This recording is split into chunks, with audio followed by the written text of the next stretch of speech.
एकादशी व्रत की महिमा बताई गई। बंधुओं, वैष्णव की 3 निष्ठाएं होती हैं। यदि आप वैष्णव हो तो ये 3 निष्ठाएं आपके जीवन में होनी अति अनिवार्य है।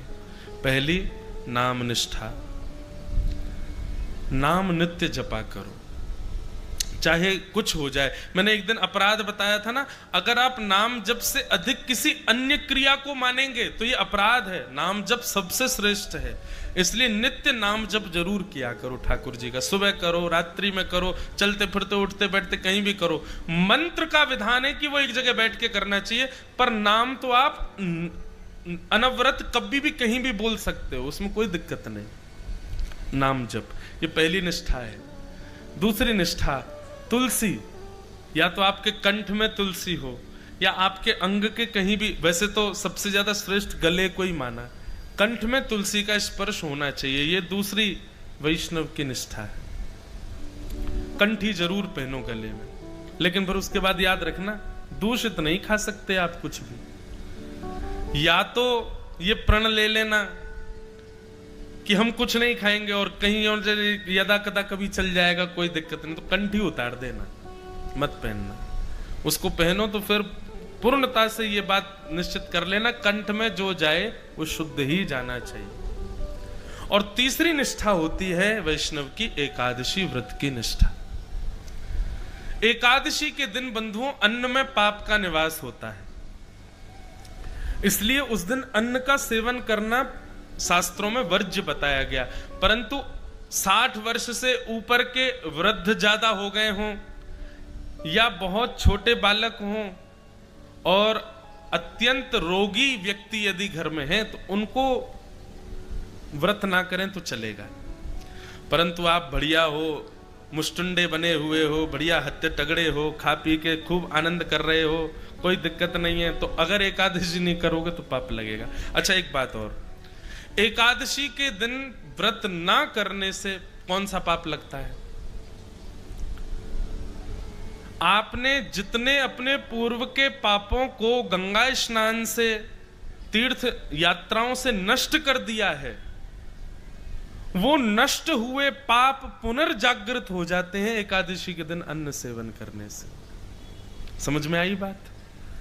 कोई नवीन पाप नहीं लगेगा, पर यदि आपने कोई पूर्व में पाप किए और उनको नष्ट कर दिया ये न केन प्रायश्चित्तों से, परंतु एकादशी के दिन यदि आप व्रत नहीं करते हैं, अन्न खाते हैं, तो फिर वो पुनर्जागृत हो सकते हैं। अब जिसको पता ही नहीं है उसको तो कुछ नहीं होता होगा, लेकिन अब आपको पता चल गई है, यहाँ पंडाल में जितने बैठे लोग हैं सबको पता चल, अब तो आपको करना पड़ेगा, अब आप पे कोई और चारा नहीं है। पर बंधुओं, कई बार ऐसा होता है कि ऐसे ऐसे लोग मिलने आते हैं,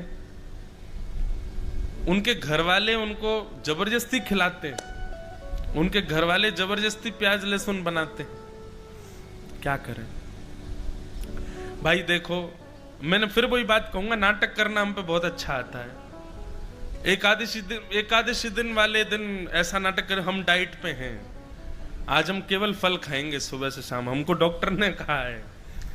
एकादशी के रूप में नहीं सही, डाइट के रूप में सही फल खा लो, लेकिन एकादशी व्रत करो। एक बड़ी सुंदर कथा मैं कभी कभी सुनाता हूं। श्री नामदेव जी महाराज, वो एकादशी व्रत के इतने बड़े निष्ठावान थे, वो खुद तो करते ही थे, उनको यदि पता चल जाए कि किसी के घर में रोटी बन रही है तो उसके घर पहुंच जाते थे, चूल्हे में जाके पानी फेंक आते थे। बोले रोटी नहीं बनेगी आज, आज एकादशी है। अरे तो तुम अपने घर में करो, हमको क्यों रोक रहे हो? बोले नहीं, अगर मुझे पता चल जाएगा कि कोई रोटी खा रहा है तो मैं उसको खाने नहीं दूंगा, आज एकादशी है, आज व्रत करो। एक बार भगवान उनकी परीक्षा लेने के लिए एक ब्राह्मण का रूप धारण करके पहुंच गए, और भूख से व्याकुल ब्राह्मण, वयोवृद्ध ब्राह्मण का रूप धारण करके भगवान पहुंच गए और नामदेव जी के द्वार पर जाकर के ऐसे गिर पड़े जैसे भूखा प्यासा आदमी। नामदेव जी दौड़ करके गए, अरे अरे अरे संत पधारे, संत पधारे, पैर धो इनके, पैर धो, चंदन लगाओ, इत्र लगाओ, माला पहनाओ। ठाकुर जी बोले, अरे भैया ये सब मत करो। बोले क्या हुआ, आप इतने व्याकुल क्यों? बोले भूख लगी है, 4 दिन से कुछ पाया नहीं है मैंने, जल्दी मुझे रोटी सब्जी दाल चावल कुछ खिलाओ। नामदेव जी बोले आज तो एकादशी है, लीजिए सेब खाइए, केला खाइए, अमरूद खाइए, सब बढ़िया सुंदर सुंदर फल पाइए, भगवान रोटी तो नहीं मिलेगी आज। अरे कैसे आदमी हो तुम? तुम्हारे द्वार पर भूखा प्यासा व्यक्ति आ गया, तुम उसको रोक रहे हो, नहीं चाहिए फल वल नहीं खाने मुझे, भाई रोटी की भूख लगी है, दाल चावल खिलाओ। नामदेव जी बोले दाल चावल तो नहीं बनेंगे, अब एकादशी है आज। अरे तुम्हारे सामने वयोवृद्ध आदमी बेचारा 4 दिन का भूखा, प्राण निकल जाएंगे मेरे, कहीं मैं मर गया तो भूख के कारण। नामदेव जी बोले अच्छा है, एकादशी के दिन प्राण निकल जाएंगे, सीधे वैकुंठ ही जाओगे आप, ठाकुर जी द्वार खोलेंगे आपका, पर आज आप अन्न नहीं खा सकते। अब तो महाराज बात इतनी बढ़ गई कि आसपास के लोग आ गए, वो सब आकर के संत का हाथ पकड़े, बोले ये तो पाखंडी है, खुद भी व्रत करेगा, जबरदस्ती सब पे थोप के व्रत करवाता है, आप हमारे घर चलो, हमारे घर चलो, वहां रोटी सब्जी दाल चावल खा लेना। नामदेव जी ने चरण पकड़ लिए संत के, बोले जाने भी नहीं दूंगा, मेरे यहां आए हो यहीं रहोगे। ठाकुर जी ऐसा नाटक कर रहे हैं कि महाराज करते करते नाटक गिर पड़े और अपना पूरा शरीर कपाने लगे, बोले अगर मुझे 2-4 मिनट में भोजन नहीं मिला तो मेरे प्राण निकल जाएंगे। सब आसपास के लोग कहने लगे अरे नामदेव तो तुम्हारी एकादशी तुम करो ना, इनसे क्यों करवा रहे? बोले नहीं नहीं, आप इनको एक बच्चों सब बैठ जाओ, कीर्तन करो कीर्तन करो, कीर्तन गाते गाते इनके प्राण निकल जाएंगे, बैकुंठ जाएंगे सीधे। ठाकुर जी देख रहे, वो बारे नामदेव अंत तो गत्वा। ठाकुर जी ने ऐसा नाटक किया कि जिस ब्राह्मण शरीर में गए थे उसके प्राण निकल ही गए, और जैसे ही प्राण निकले आसपास के लोग सब चिल्लाने लगे, चीखने लगे, नामदेव जी को भला बुरा कहने लगे, अरे तेरी भक्ति पर कलंक लग गया, तेरे द्वार पर आकर के एक संत मर गया, भूखा प्यासा बेचारा बिलबिला रहा था, दूसरों पर थोपता है अधिकार, अरे जा निकल जा हमारे गांव से, ऐसी भक्ति का क्या फायदा? नामदेव जी के नेत्रों से आंसू गिरने लगे, अपनी पत्नी से बच्चों से बोले हमारी वजह से इनके प्राण चले गए, पर दोष तो लग ही गया हमको, लेकिन हमने तो ठाकुर जी के नियम की रक्षा की है, कोई बात नहीं, अब अपने घर में ही आंगन में इनकी चिता लगाओ, उसमें इनको बैठाओ, और हम बच्चों सहित दोनों पति पत्नी भी इनके साथ अपने प्राण का त्याग करेंगे, हमारी वजह से हुआ। महाराज चिता लगाई, चिता पर उस ब्राह्मण के शव को रख दिया, एक तरफ पत्नी बैठी गोद में बच्चों को ले लिया, एक तरफ नामदेव जी बैठे दूसरे बालक को गोद में ले लिया, और हरिश शरणम ठाकुर जी का कीर्तन करने लगे। एक लकड़ी में आग लगा करके स्वयं ही उस चिता में जैसे ही लगाने लगे, चिता में अग्नि लग गई, लग करके जैसे ही वो लपट ब्राह्मण के कमर को छूने लगी, भगवान ही थे ब्राह्मण थोड़े ही थे, जैसे ही ठाकुर जी को नेप ताक लगा, ठाकुर जी तो तुरंत उठ करके बैठ गए, और बैठ करके नामदेव जी को गले से लगा के बच्चों को गोद में लेकर के तुरंत चिता से बाहर कूद गए ठाकुर जी।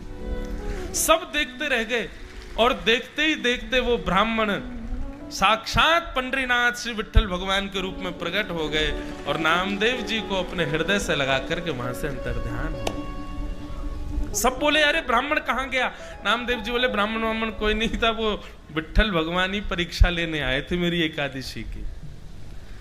तो एकादशी जो है बंधुओं, ठाकुर जी को कोई फर्क नहीं पड़ेगा कि आप व्रत करो मत करो, पर उस दिन अन्न में पाप का निवास है, इसलिए शास्त्र आज्ञा करते हैं कि व्रत करो।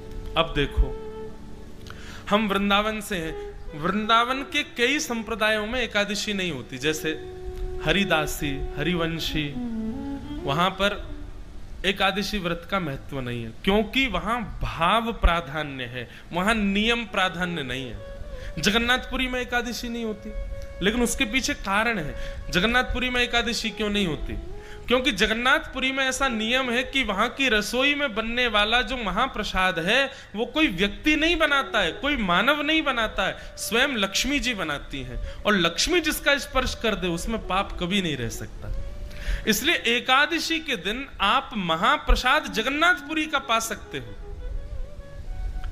अगर आप जगन्नाथपुरी में हैं एकादशी के दिन, तो बाहर पाओगे होटलों पे तो आपको पाप लगेगा, लेकिन मंदिर का प्रसाद आप पा सकते हो, उसमें कोई दोष नहीं।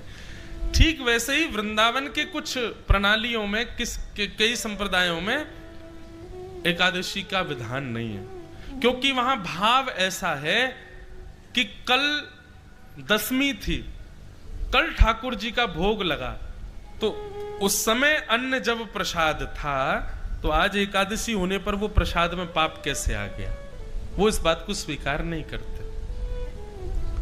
और दूसरी बात यह है कि वृंदावन के कई सेवा प्रणालियों में ठाकुर जी व्रत नहीं करेंगे, ठाकुर जी के लिए तो बढ़िया सामग्री बनेगी और ठाकुर जी ने प्रसाद ले भोग लगा दिया तो उसमें पाप कैसे रह सकता है, इसलिए उसको पा लेते हैं। तो इसका एक ही उपाय है, जगन्नाथपुरी जाओ तो महाप्रसाद पालो, कोई दिक्कत नहीं। वृंदावन जाओ, आप राधा वल्लभ जी से, बिहारी जी से, या ऐसे स्थानों पर जहां एकादशी नहीं है वहां से यदि प्रसाद मिले तो उस प्रसाद का तिनका स्वरूप आप पालो, बाकी शेष आप बाद में पा लेना, कोई दिक्कत नहीं। इतनी मर्यादा आप कर सकते हो। पर आप विदिशा में रहते हो, भोपाल में रहते हो, क्या सागर में रहते हो, कहीं कहीं रहते हो जहां पर ऐसा कोई विधान नहीं है, ऐसा कोई भाव नहीं है, वहां तो एकादशी आपको करनी पड़ेगी। समझ में आई बात? तो ऐसे एकादशी व्रत का महत्व बताया गया।